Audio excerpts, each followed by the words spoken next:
Well, it certainly does. In fact, you won't be surprised given the dire straits of the economy. We've been through the comprehensive spending review where government were trying to determine which projects it should prioritise in terms of supporting. It is a fact that Crossrail is one of the most highly supported programmes because of its economic benefit. GDP benefits of this programme are over 40 billion on a very, in my opinion, on a very conservative basis. Weighed against 15 billion of investment, that obviously is a good place to start.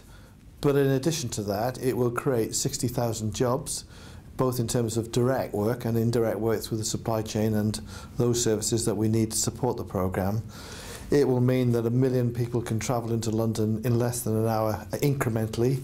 It'll add 10% in terms of public sector transport, and it is just a fact of history that regeneration always follows the railway, and that's what we're expecting to happen with Crossrail.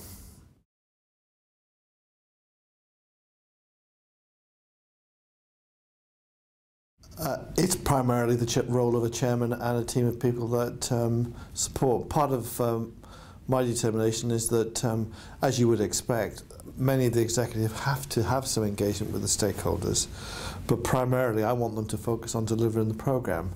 And you're right, there are a lot of stakeholders, both government and London politics, local authorities, the media, people that we actually have to work with in terms of recognising that we are, in the short term, destroying quite a bit of the infrastructure of London, and clearly people are, whether they're in business or whether it's where they live, they're equally determined to make sure that that impact is minimised as much as possible. So there are just so many different stakeholders, but I think that goes with the fact that this is such a huge programme.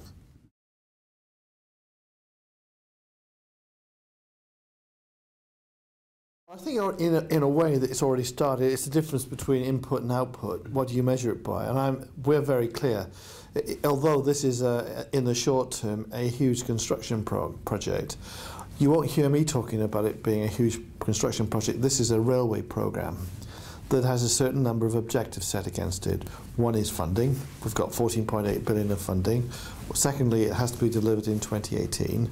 But equally importantly, we have capacity loads that we're expected to meet, and that is very clearly part of our objective. So although we're doing a lot of construction, right now we're muscling up our people in terms of understanding how do we make sure that the construction programme supports the service objectives that we've set ourselves in terms of capacity, in terms of trains per hour, in terms of just how we manage the interface between existing transport nodes that already exist on the London system.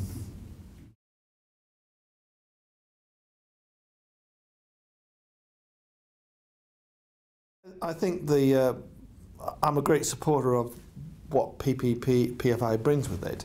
For me, in a way, the question really is how do you engage the private sector in delivering these sort of services? And I am, by my very background, a great advocate that the private sector can help deliver those programs.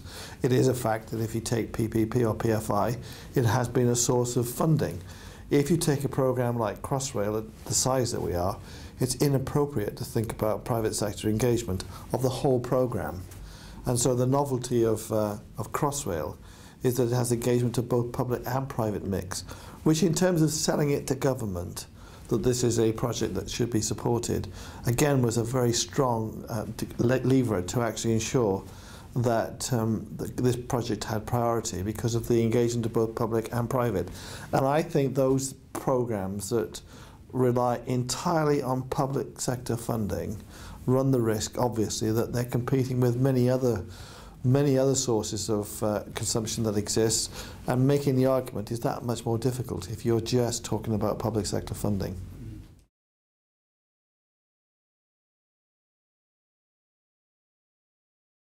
They do. The problem with a program like Crossrail is that it is novel in terms of the fact that we do have both national funding and local authority funding and private sector funding. And if you look at businesses in London, they will be paying an incremental 2% business rate in perpetuity. Now, you can't do that too often to businesses in London, otherwise they get commercially disadvantaged.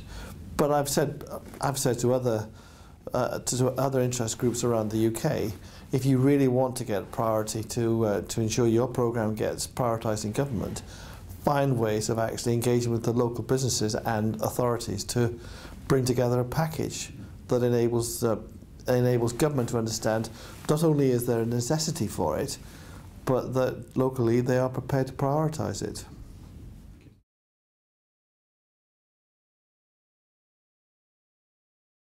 Well, it doesn't overlap with the Olympics. Actually, in that regard, it's perfect timing because right now the construction side of the Olympic programme is demobilising, just as we are mobilising our resources. So that helps in the short term.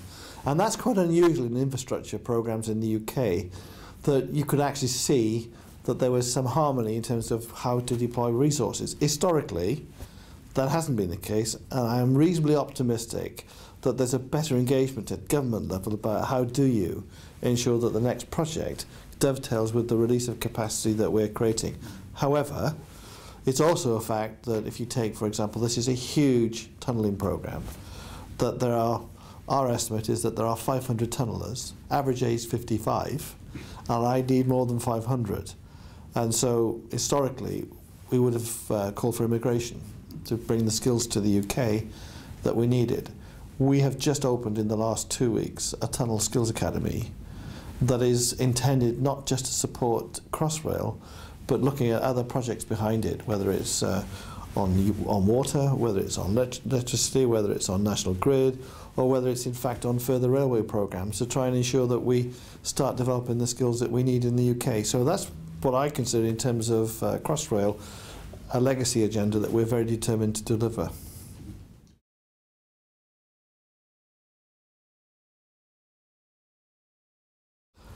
I've thought about that a great deal, and I guess for me the focus is around behaviours. As a leader, very often you're a leader, and I say this because I do feel it, by luck. There is a degree of luck. Are you in the right place at the right time? But there is still a choice. And one of the things that I've learnt is that being given the opportunity to lead an organisation or to become a leader of an organisation is that it's one thing to be chosen to do it. The second thing is to make it successful.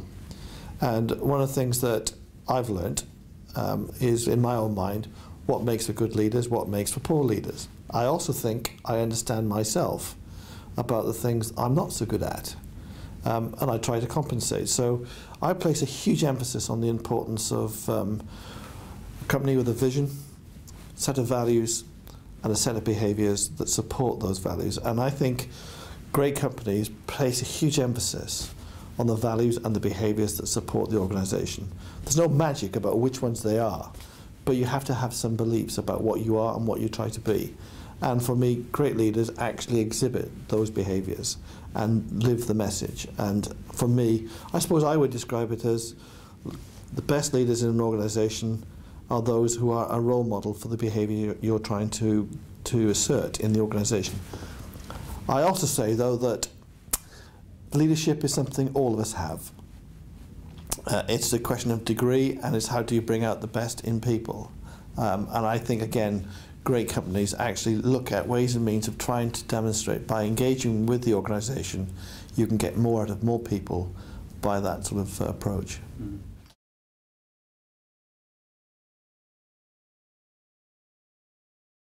You're right, and I have thought about it quite a bit. And if I sort of put even younger than when I was very young, I failed my 11 plus, and I wasn't expected to fail my 11 plus. And I now realise that was one of my drivers, which is that I'm never satisfied because I know at some point in my history there was a point where I didn't do what I thought I should have done. But I did a vocational programme. I got a lot out of it. But the big point for me was actually in my late 20s being sponsored to go and do a master's degree from a very vocational background. And I had a wife who was pregnant with our first child, and I was at a point of knowing there is no way I can fail this. And for the first time I actually learned the difference in terms of going through that programme of understanding and being taught. And I think that gave me some confidence, and I almost didn't realise after that what it had done to me, except for the next 10, 15 years, I changed my role in the organisation probably every 2 years. I didn't make that choice, but it was simply a reflection of just how I felt empowered to do what I did, confidence in myself, and people took risk. I have to say, when I think back on it, extraordinary risk. You know, running a plant of 14,000 people at the age of 35, 36, for me was something, when I look back, I'm not quite clear in my own mind why I didn't make the decision. Other people did, and I didn't let them down.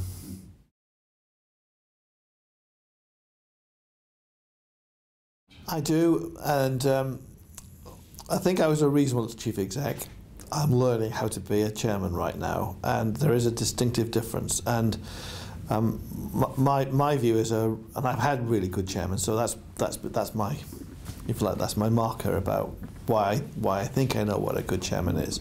A really good chairman is one that actually first of all acts as a coach to the chief executive, and doesn't get overly involved in actually trying to make the decisions that is clearly the domain of the executive.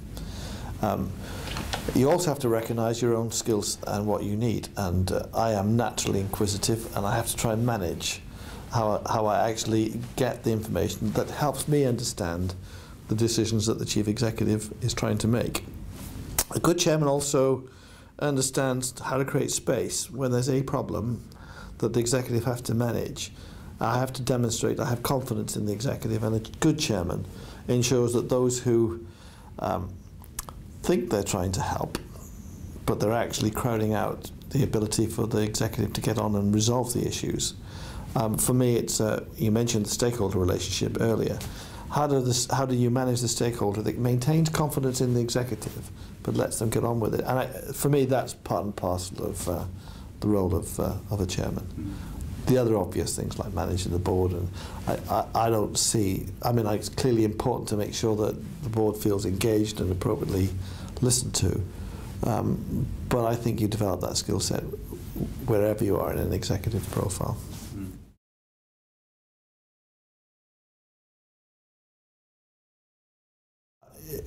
There are some people who are naturally, you can see in them, they naturally convert from being a chief exec or an executive to a chairman.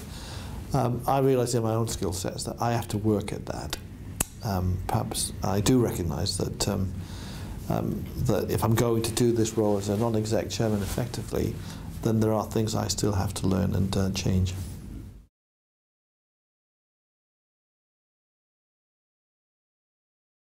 Do you know, I would never give advice to an entrepreneur because I'm not one. I think that entrepreneurs are different. If you're talking about people with leadership potential, then I can tell you what leadership potential and how to operate in a big company. First of all, be yourself. Be very motivated to try and achieve things. Never let people down. If you say you're going to do something, you have to find ways and means of actually demonstrating to those who you've given their commitment to that you've done of your best.